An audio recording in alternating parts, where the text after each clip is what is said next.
Coming to an upright and balanced posture.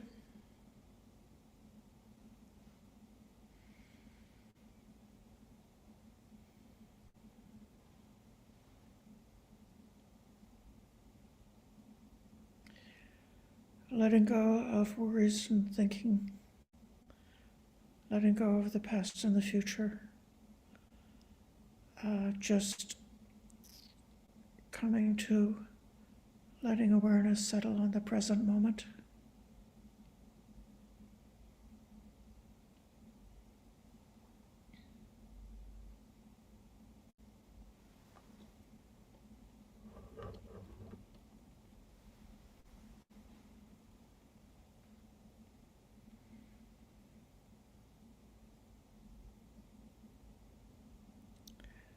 Aware of the physical body,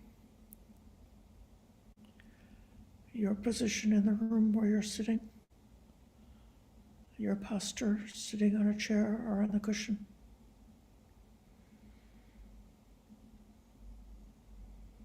The weight of the physical body.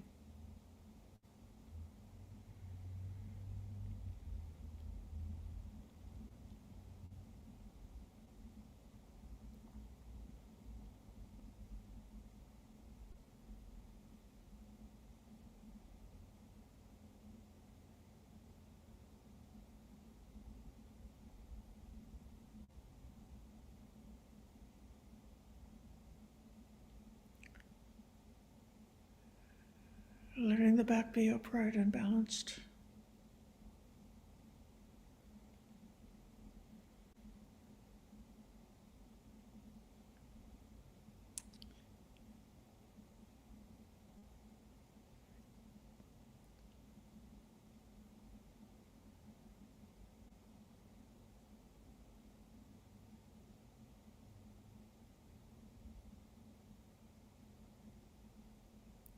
The weight of the body on the cushion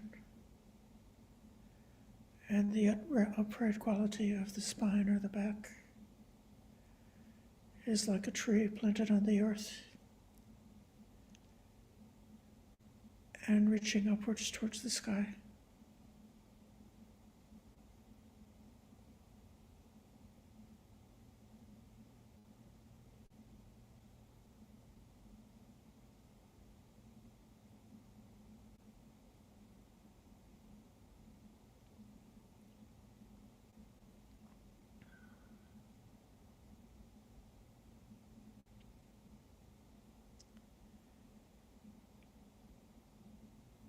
And then letting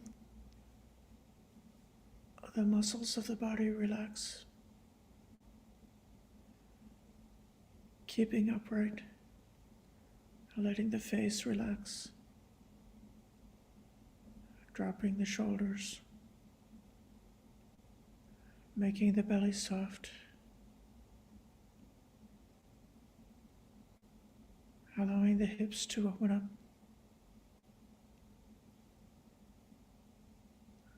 Letting the knees and the feet relax.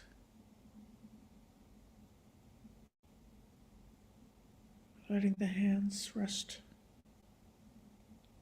and relax.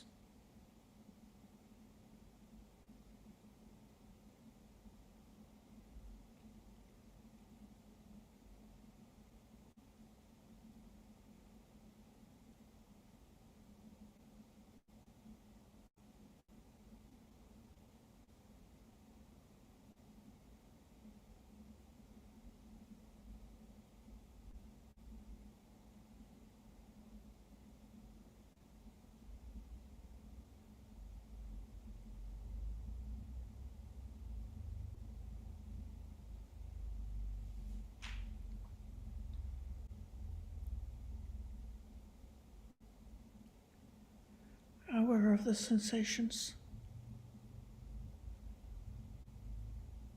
on the surface of the skin,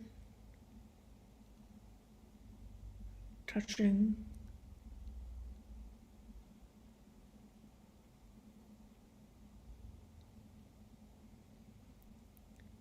scanning from the top of the head, aware of sensations touching, going over each part of the body, from head to toe,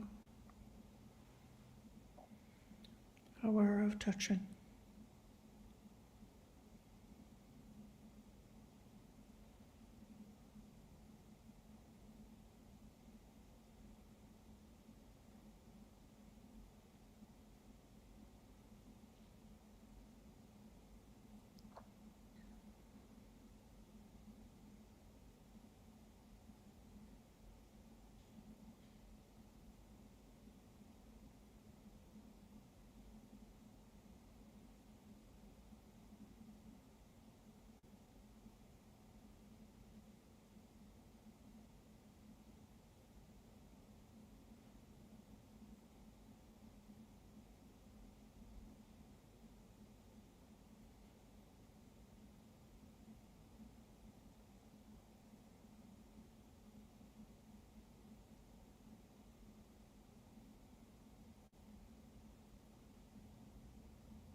And coming inside, aware of the inside of the body,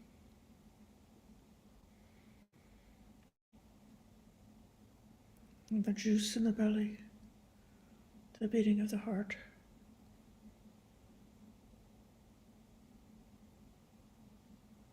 the tension or relaxation of the muscles, scanning inside the body.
Aware of the state of mind. Is the mindfulness clear and bright, or distracted or dull, settled and calm, or agitated? Just aware of the state of mind.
within this space of awareness,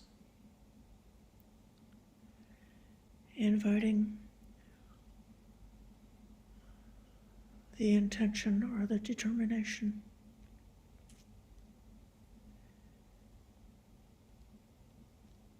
may beings be released from all suffering.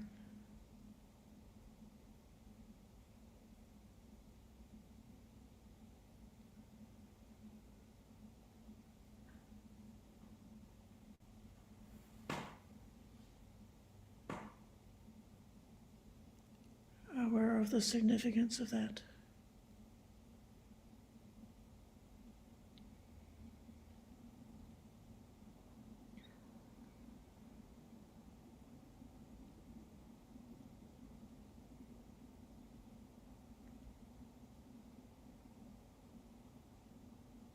Directing awareness onto that intention.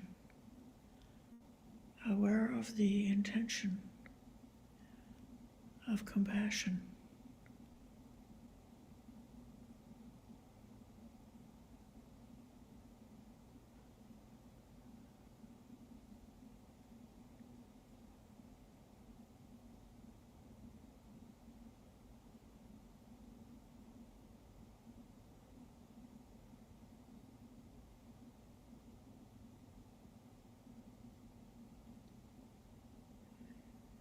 And let that intention, that thought of compassion, fill up the whole space. Like inside, the state of mind is completely taken up with compassion. No room for anything else but compassion. Fully aware of compassion.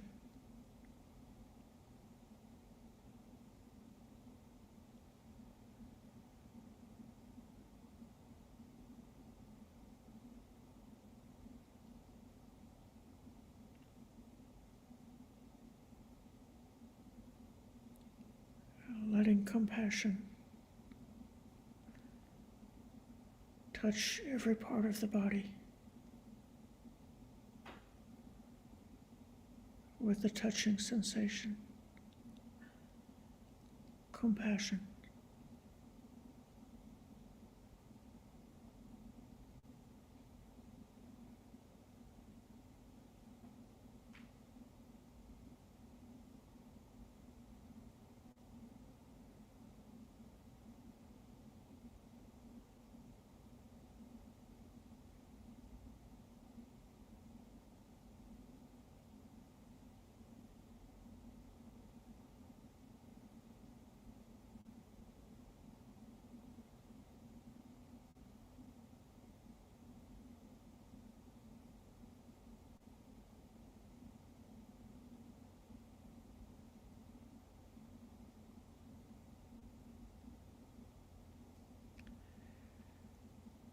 And letting that thought of compassion go outwards in every direction, filling the space all around with that intention. May all beings be released from all suffering.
above, below, all around. May all beings be released from all suffering.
To all as to oneself, inside and outside,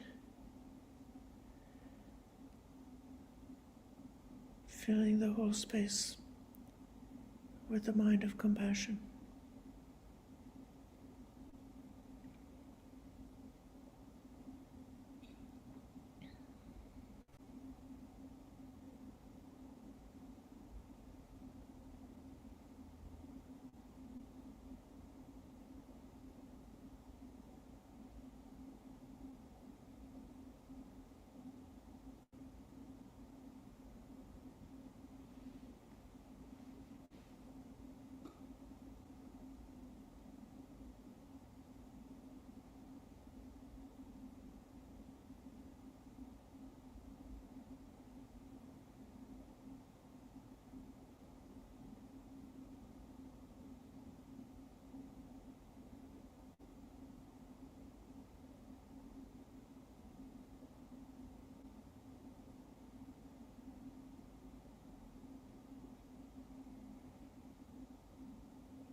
knowing the cessation of karma, the cessation of dukkha, and the way to go there.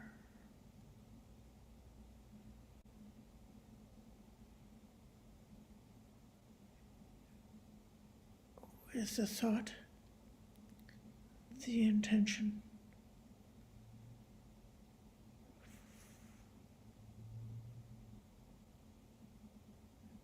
filling the whole space,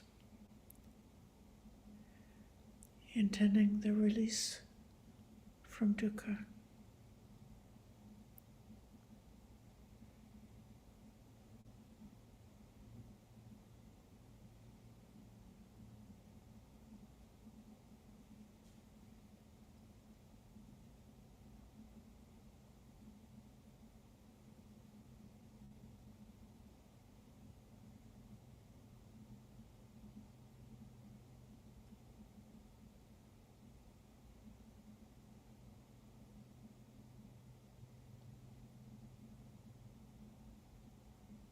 With that thought of compassion,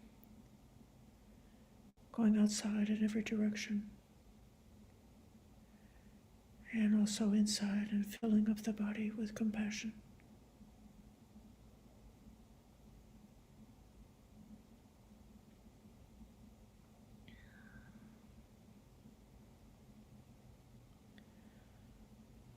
Aware of the body, the sensations in the body, and the state of mind.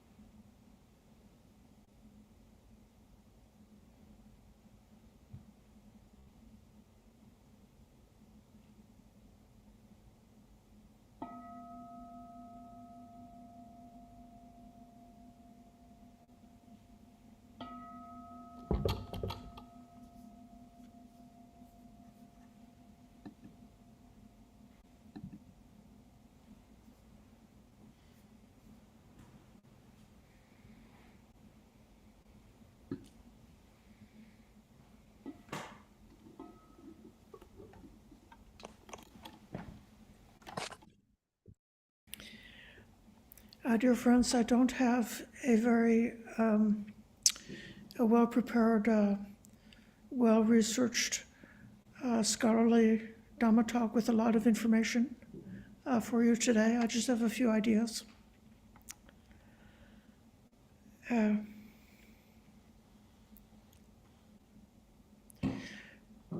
We've known since forever that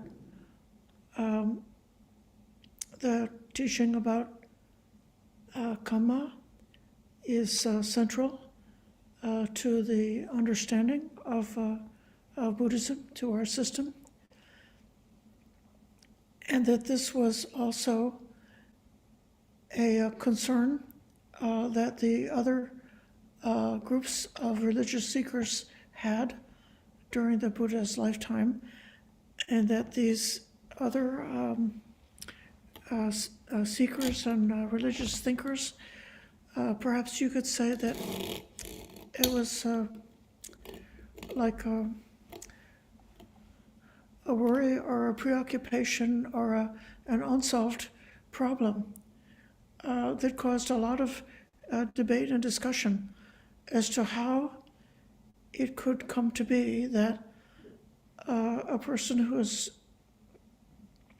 committed some unwholesome thing, and then perhaps they felt that the karmic result of their unwholesome action is like a dust that settles on the soul, or settles on the self, that the self within becomes stained or dirty because of the karma of one's previous actions, and then like how to get rid of it, how to make the mind pure again. And there were a lot of different ideas about this.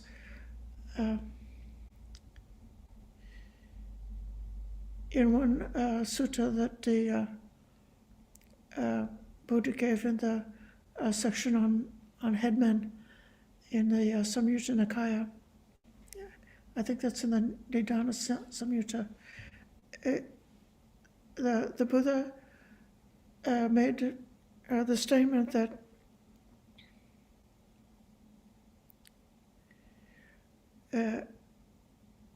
it's wrong to think that if you committed a crime even one time that you're necessarily going to hell. And it's wrong to think if you were not committing a crime for almost all the time, you almost never committed a crime, so most of the time you were good. It's wrong to think that because of that, you would go to a heavenly rebirth. But this kind of thinking is missing the point. And the point that the Buddha recommended, the way to hold it, is to reflect, indeed, I've done something wrong in the past, and to that extent, those past deeds may have their results. But I have heard the teaching of the Blessed One, the fully enlightened one, the teacher of gods and humans. And I know that the Buddha recommends not to commit those faults, not to kill, not to steal, not to do those other kinds of misconduct. And so, knowing that this is the Buddha's advice, let me undertake right now to let go of this kind of unwholesome deed. So it's the act of abandoning that unwholesome intention right now in the present moment. And the act of having the intention, well, it's really it's the relinquishment of those negative karmas.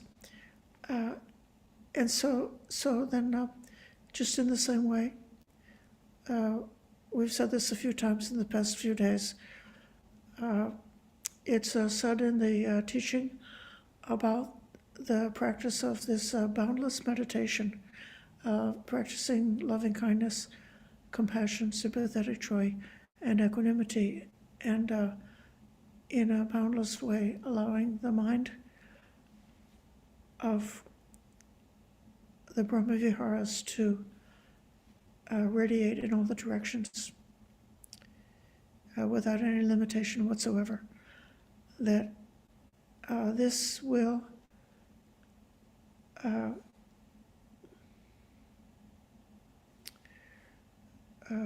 that limited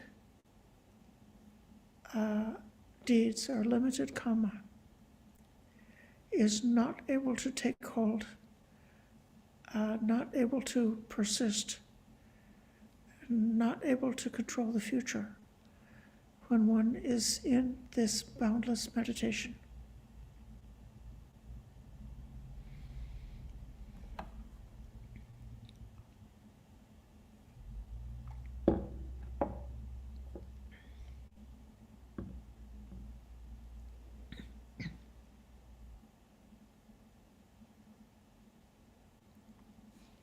There's something about this teaching which has been striking me lately as being important, maybe in a different kind of way than just taking it literally. When we take or I should say, when we're concerned, like historically, about the old karma, that then one can perhaps understand that everything that we have here in this present moment through causation, there's been this whole sequence of so many decisions and choices that were made. Everything from the choices about what kind of actions to undertake, and then even the choices about how to direct the mind, how to aim the mind, the choices about what to pay attention to, the choices about how to see things, the choices about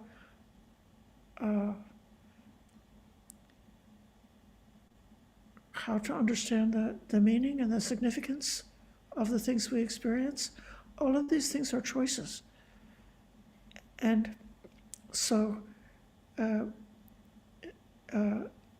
it's a kind of the volitional formation, sometimes what's called a sankhara in the Pali language, is sometimes referred to as anything that has a causal relationship, that which is arising because of causes. But then it's also true in a different context that sankhara is referring to a volition or intention. So it's very close to what's called a cetana, or a intention. And cetana is very close to a kamma. The Buddha taught this was the Buddha's big innovation. One of his big innovations was when he said kamma is cetana. Cetana is kamma. The volition is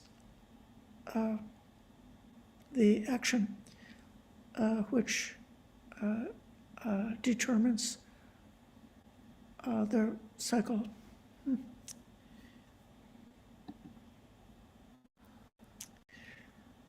My computer has gotten so odd recently. Now, it's just spontaneously, every few minutes, it just spontaneously turns off the camera. Not sure why that is. Systems display antics. So then, I was going to say kamma is cetana, but just pondering about how everything that happened in the past is what got you up to this present moment. Well, there is a value in that kind of reflection, because it's part of the First Noble Truth. The Buddha said that dukkha should be fully understood, and then being able to see and appreciate how this round of birth keeps going around, to be able to see and appreciate how what we got right now is the result of everything that happened before. Even in a certain way, there's a certain kind of perfection to it. So if I made a lot of mistakes in the past, which I did, so then it's because of those mistakes that I'm able to understand somebody who also makes mistakes. It's because I made mistakes that I'm able to not be getting all upset and judgmental if I see somebody else making a mistake. And it's because of perhaps in the past having experienced different kinds of, grief, anxiety, sorrow, lamentation, pain, grief, and despair, having been through all of that, and having finally come to understand how actually those sorrowful states are states that came to me because of the choices that I made in the past. And so there's nobody to blame about those sorrowful states that existed in the past. It's the result of of what it was. But then it's also true that I was able to discover, after having heard the teachings of the Buddha, I was able to discover for myself those moments when there's a letting go of the painful pattern, and that it's possible. It's possible to get out of it. One is not trapped by old karma.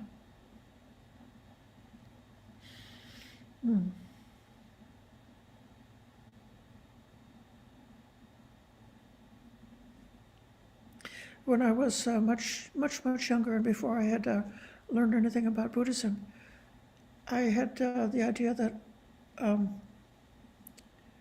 I was so bad that God was going to punish me. And I did, in those days, I did punish myself as a way of, it was, I wouldn't say that it was playing God, it was sort of like a preemptive type of thing. Like I say, if I already took care of punishing myself, that then I could avoid somehow that God wouldn't punish me. But it is a certain kind of way, isn't it, of playing God, to think that one could, choose self-harm in some kind of way, and even to think that one should be the agent of justice. This is coming back to the topic of the day, that to think that as we can be the police, or we can be the witness or the accuser, and we can bring people to accountability, those who've done wrong things. We can name them, we can speak truth to power, we can cause others, we can expedite bringing the karmic results onto those other people who deserve a painful result because of the bad things they're doing. And so that in a theistic kind of context, you could say that is like playing God, or that is like imagining that this impersonal and universal law of causation is something that's is able to be subjected in that way to our own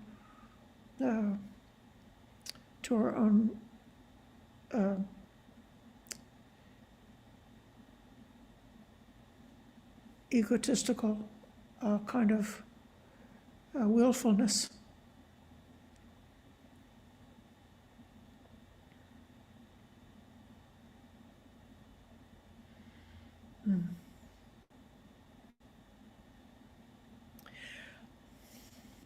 So that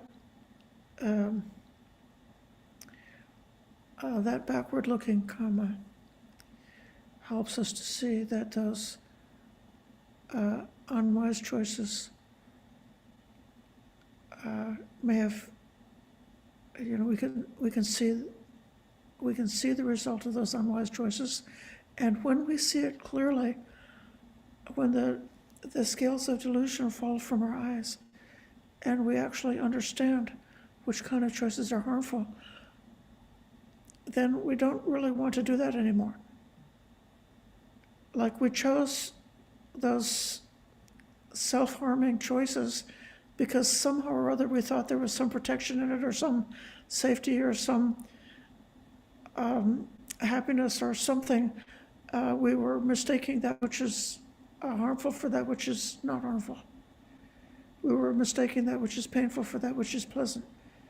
And it's because then out of that delusion that we made those unskillful choices and developed those unskillful habits.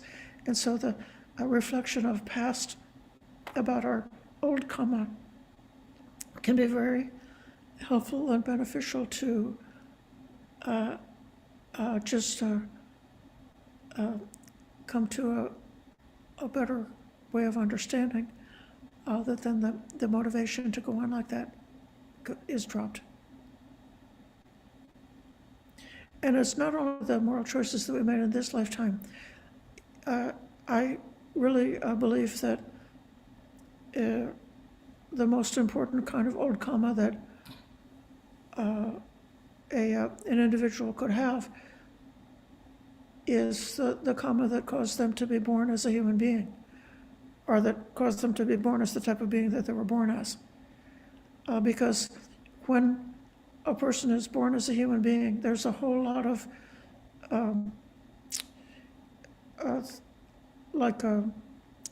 things that are programmed as old age, sickness, and death.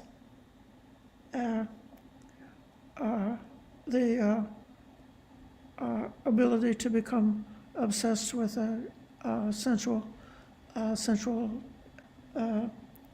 craving, the way that we fall in love and become attached to the ones who are dear to us, and grief when we're separated from those who are dear to us, or the way we become habituated to whatever the situation is, where we're comfortable with having a certain kind of stability in our life situation. And then when that situation turns out not to be stable, when the rug is pulled out, when we lose our job, or lose our house, or even voluntarily choose to move to another city or something like that, that all of these changes are so stressful because one has taken a human birth and gotten born as a human being with these tendencies and habits of the mind. I even sometimes feel like I imagine that like inside the brain, they say that there's certain parts of the brain that are similar to the brains of different species of animals. And so, when they talk about the lizard brain or something like that, so one can almost experience within oneself that there's a kind of there's an animal nature. And so that's part of the inheritance that we got from that old karma that caused us to take that human birth.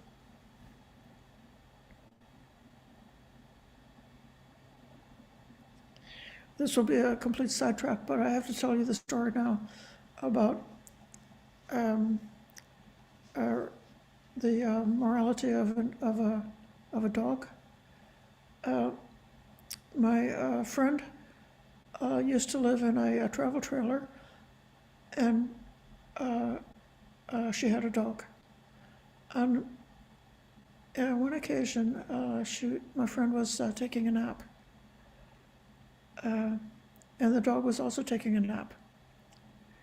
My friend was just lying down in bed, lying very still in bed, and the dog was sleeping, and then the dog woke up. And the dog looked around, and he didn't see his master. The dog assumed that the human had gone out, and that he was alone by himself in the trailer. He got a big smile on his face and jumped up on the stove and started licking the bacon grease out of the pan that was on the stove. And then my friend sat up, and the dog realized that he'd been caught red-handed, caught in the act, and was then expressing a lot of remorse and so sorry, very remorseful. But where's that remorse coming from? It's because maybe the dog has expecting a punishment, expecting a harsh word or expecting to be scolded. And so then, where we're at with fear of and anxiety about the result of things and the result of our old karma, of our old actions, and what a tremendous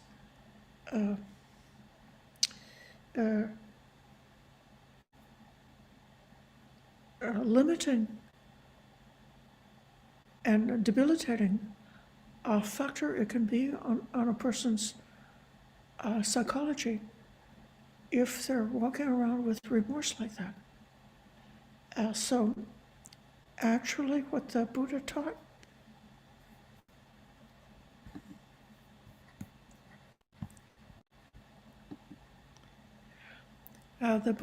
us to not be in a state of remorse about our old karma. We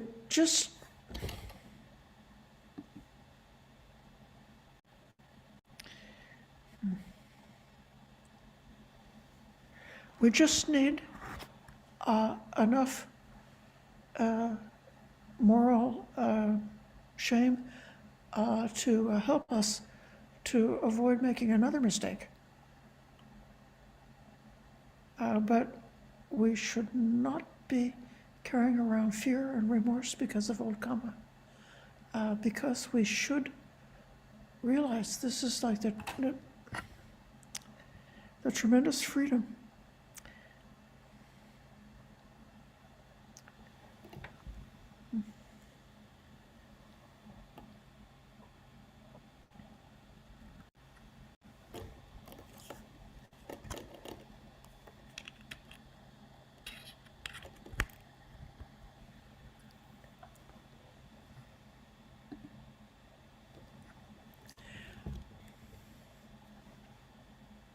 The tremendous liberation when we know that the karma that really matters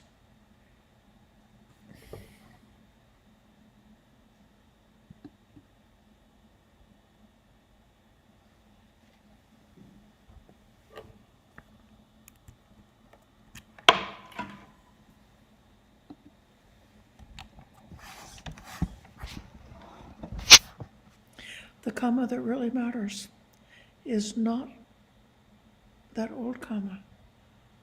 The only karma that really matters is what's in the mind right now. What is our intention right now, right here in this present moment? And to the extent that we're able to have some kind of an interval of purity, because, for example, doing this boundless meditation, and then we can have a taste of what it could be like to have 30 minutes or an hour of being free, really free from any kind of unwholesome intention.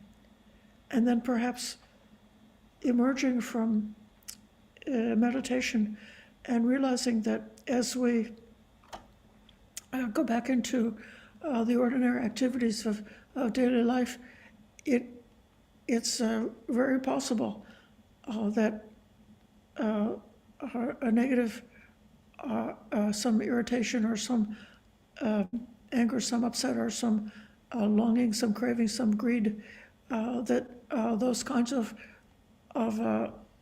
negative karmas could become triggered for us, and then we ought to be powerfully motivated, and we should be powerfully repelled against going on living a kind of life where there's the possibility for the mind to fall into unwholesome intentions, seeing the danger in that. And so that's how we get the power and how we get the juice to pursue this path of training that's been so wonderfully handed down to us from the Buddha through all the lines of the disciples who have taken the trouble to preserve these teachings, to live these teachings, to practice with these teachings, and to personally realize the wonderful results of these teachings. And so then we got the chance that we found out about it. So what's holding you back? Why don't you give up any more repetitions of a negative karma? Why don't you practice in a way that will lead to the opening of the Dhamma eye and the transformation of wisdom, such that the motivation to do that kind of, to have those kind of negative or unskillful thoughts and intentions would disappear. So that's in part what I think is what's wonderful about the Buddha's teaching of karma, is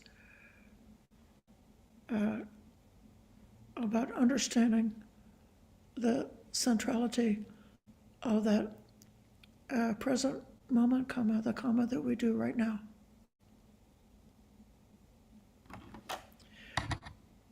I shall stop here, and if there are any questions, we can talk about it, or if you'd like to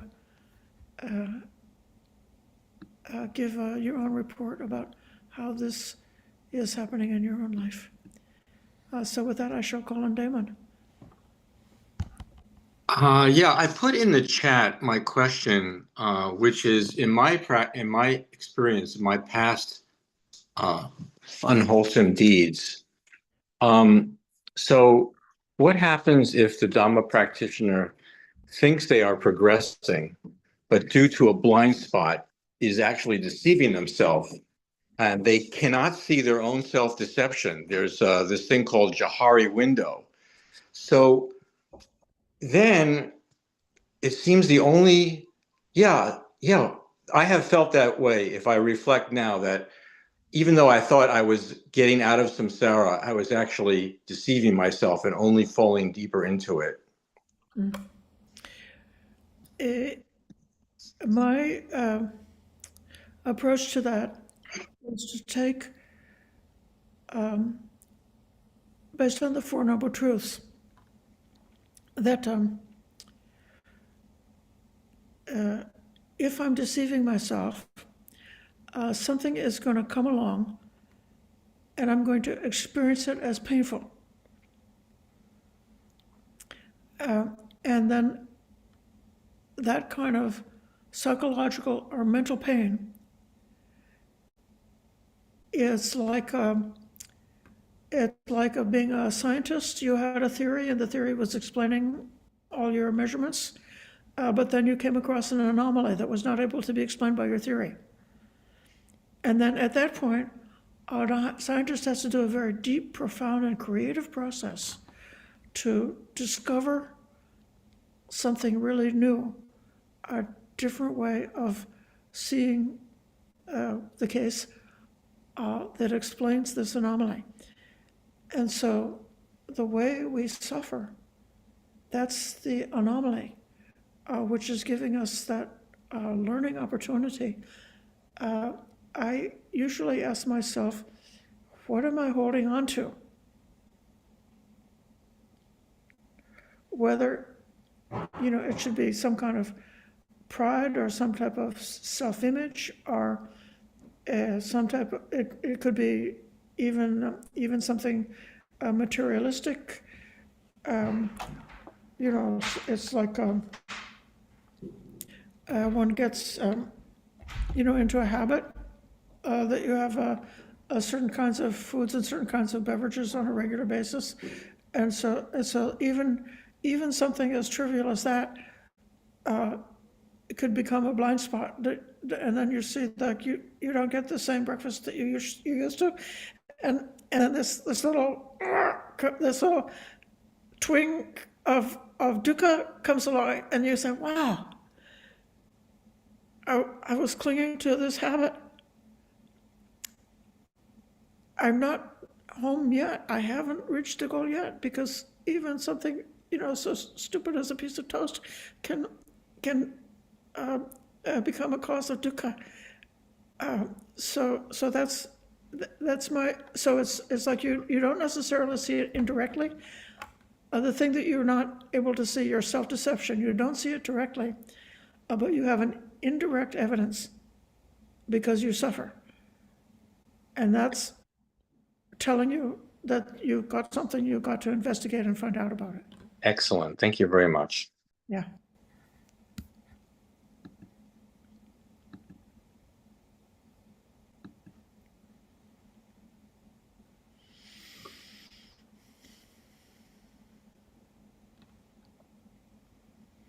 Okay, Richard.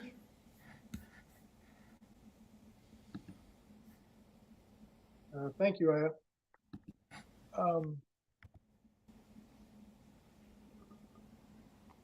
So Buddha talks about different kinds of followers, of which there are three,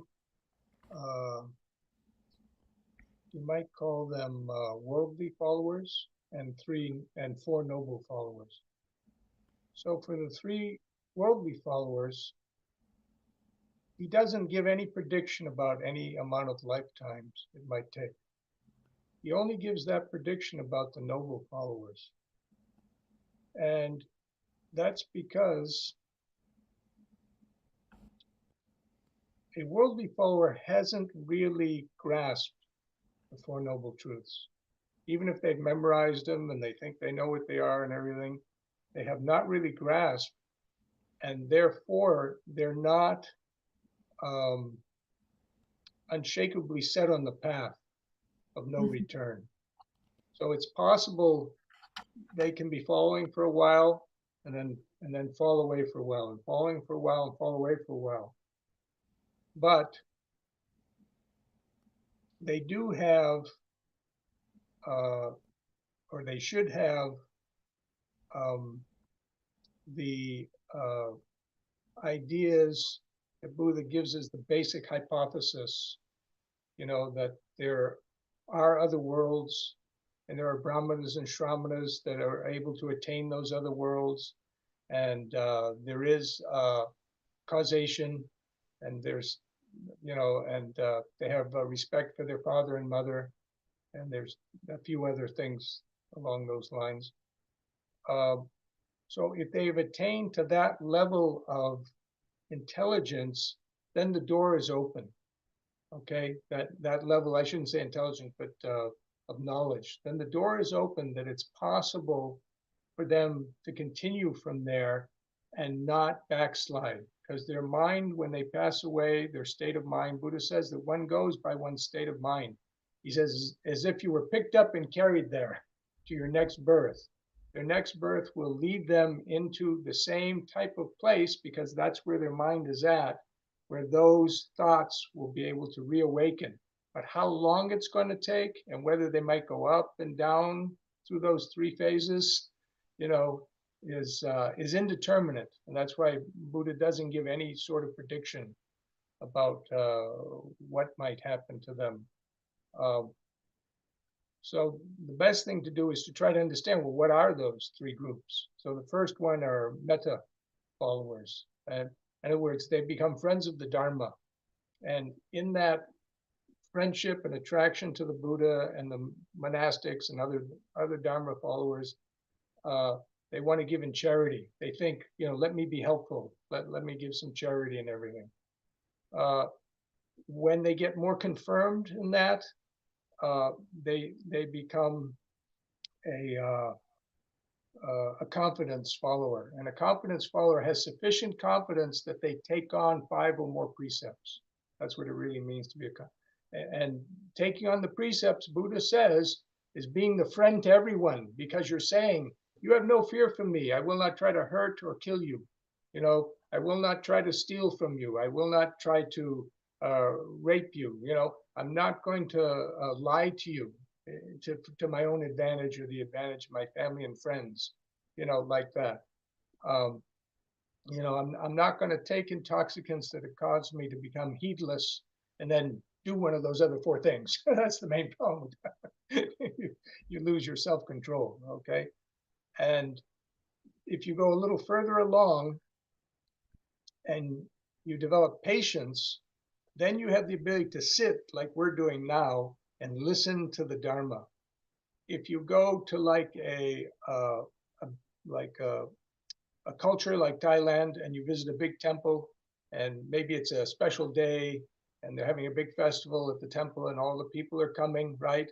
Many people will come to the temple and they'll give in charity or something, and maybe they'll do like a show or performance or something like that, and have some food and whatever, you know, and they're all attracted to that.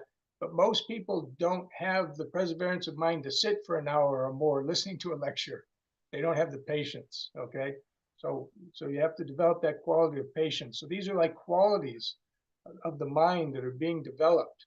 And as your patience develops, you can listen to the Dharma, and then Buddha gives a whole list of things. You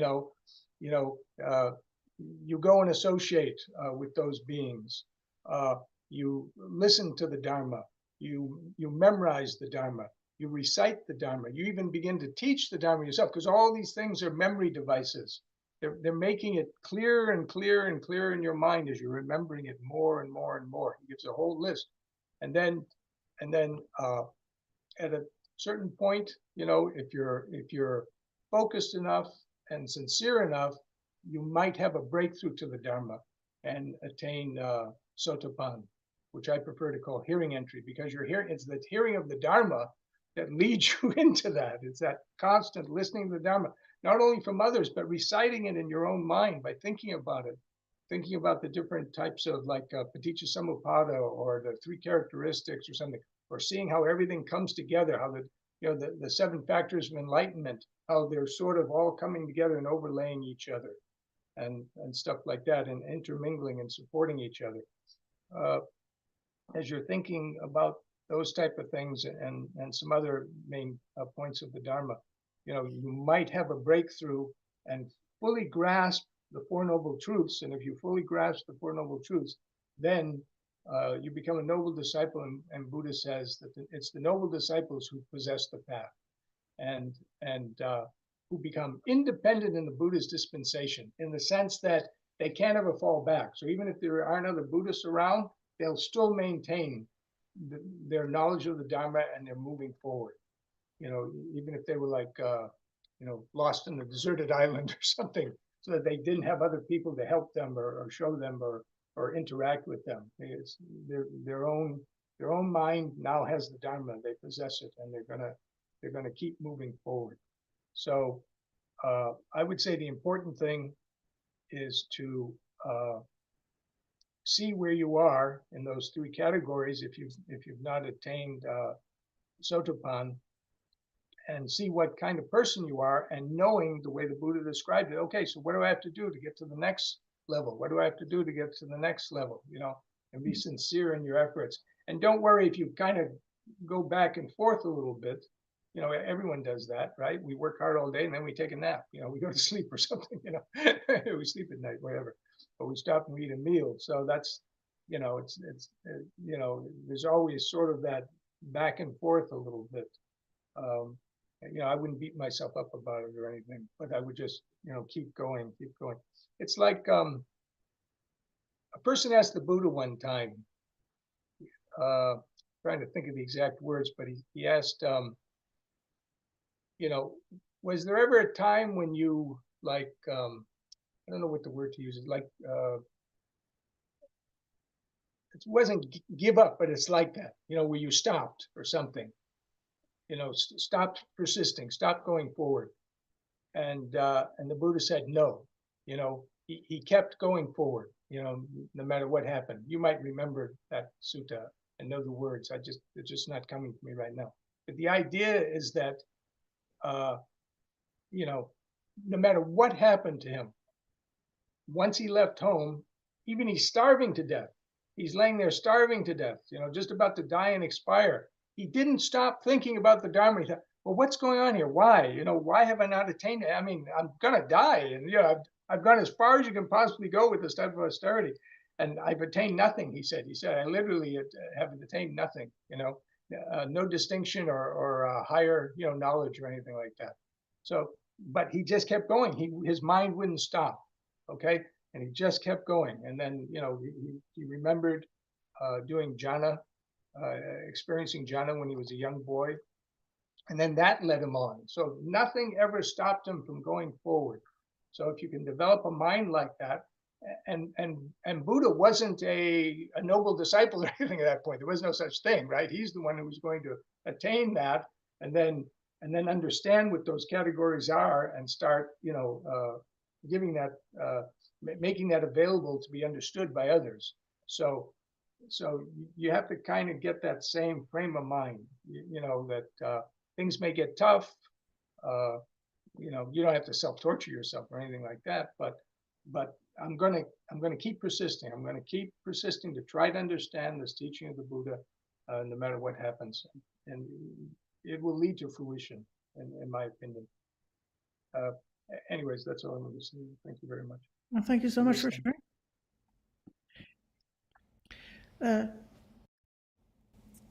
So this path of training really makes clear how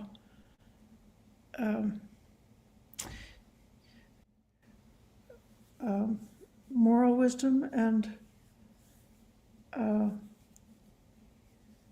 the liberating insight about, you could say, seeing things how they are, or the ontology or whatever, like understanding no self, understanding causation, and then the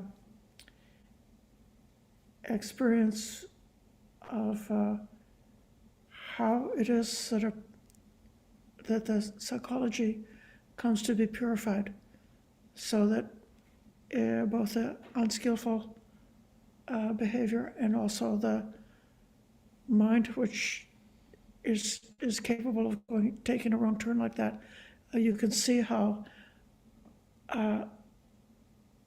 the mind doesn't get purified of those tendencies by willpower, or by, you know, holding your breath and saying, I'm going to stop thinking those bad thoughts. No, it doesn't happen like that. It happens because of insight. So the morality and wisdom wash each other's hands. So you've got to have both. And so with the purification of morality, that's where the understanding about karma and its results, and being properly fearful about the danger of being trapped in a perpetual cycle of karma and rebirth. And that's one thing, but then the gradual allayment, or the gradual weakening of those unwholesome tendencies, and the strengthening of the wholesome tendencies. This is why, like, if I meet somebody and I think they might be like a stream winner or better, the one thing that's so noticeable about what seem to be nobles is the natural purity of their ethics, about how just spontaneously and joyfully there's the response of not harming anybody, not hurting anybody, not even an insect. So then these Brahma Vihars, these states are the natural dwelling place So that there's a certain kind of a way that one who's a noble, one who's got true mentoring or better, that they will live in a world that's characterized by loving kindness, compassion, appreciative joy, and equanimity. That's the natural home for somebody who's after, the eye opens and the wisdom is present. So wisdom and goodness go together, but no need to be caught up in an obsession or a remorse about the old karma. I want to come back and repeat so that you'll try to get the theme that I'm attempting to get across, which is that there's a value in understanding your old karma. That's part of the First Noble Truth. But there's not a value in clinging to your old karma and getting trapped into patterns, or having a repetition compulsion about those old patterns, or anything that has to do with this like a remorse and punishment about what happened before.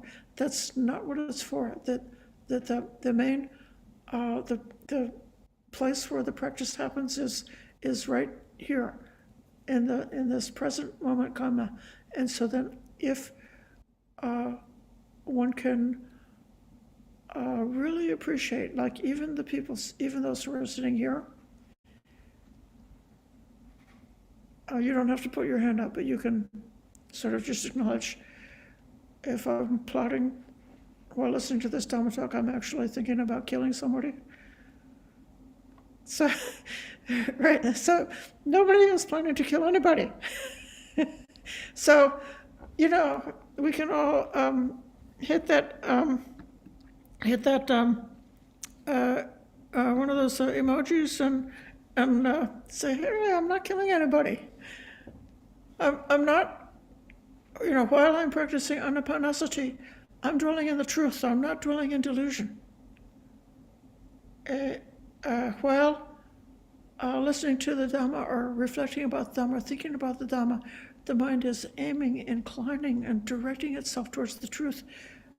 Directing itself, it's not involved in lies, not involved in musavada.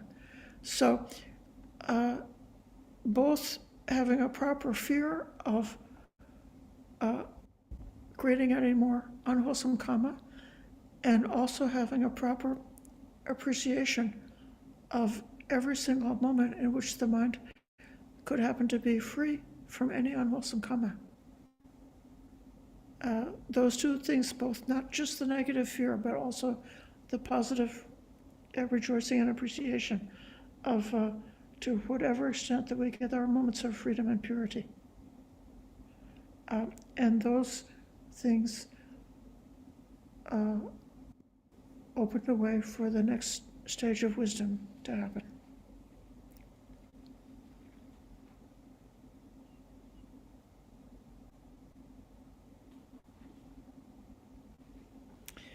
Okay, I think this is going to be enough for now. Let's give respect to the Triple Gem.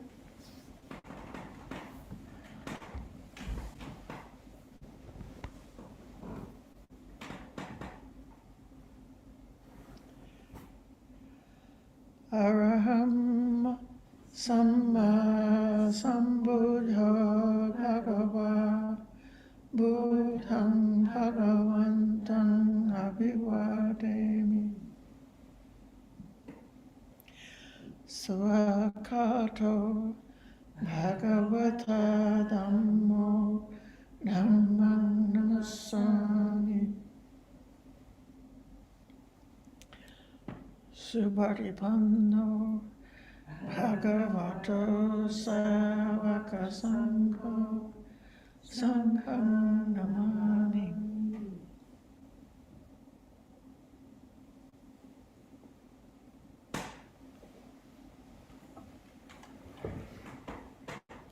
Thank you, Ayya, for the lesson. 3 bow to our teacher. Father, Thank you, Ajahn. yes. Dukkha-pata. Good night, Ayya. Thank you, everyone, for your patient listening tonight.